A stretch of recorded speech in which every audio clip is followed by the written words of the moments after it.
muzano ogu gubeire gutandikira gye konka bwanyuma gwagiramu akavuyo bwanyuma y'omuzano washema okuteera omuhagizi w'Ibanda Entomi ariko metero kuremera omupiira twagira abagizi bingi bamwe batukana kwatera zati ya gas so ntumanyisa ngo omuzano egi tegumizamu etyo eja kusisikara hatabiroho mbere yo kuhinduraho omuzano yetu eja kusisikara.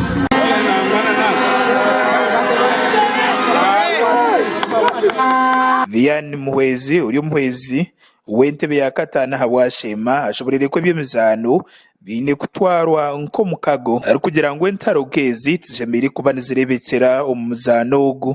Bishaba ngo nanka ngo abazani baje discipline omu mipira na n'abahagizi nabo baje discipline omu mipira abo kweje mukago ne empira ne mu friendly matches tukabazani kiza kitwafectinga kitaganisha azini tuija turugamura ushanga hati waza achi yaheri urugambiro gwanzani yubitsiri aho abanyibanda bo besima abo bagize obubatungire kandi beina amatsiko ngo babasa kwija kutwara ekikopo ekya Ankole District Tournament eky'omwaka ogu. Better win 1-0 ahead of Shema. Semi-finals we are home, and I think this is a big win for us because we are home. We didn't concede any game, so we are hoping when we visit them, we also use the chances we shall get in that game so that we can get maximum points from there then nonga omumpakezi awini ya area amani ngo eje mpira ntuzana home and away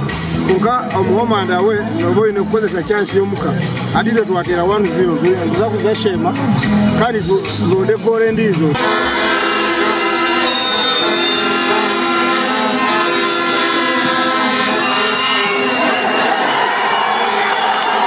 Makuraga gasha kwa Gerard Tugume aba Sky TV agenshonga muri Ibanda.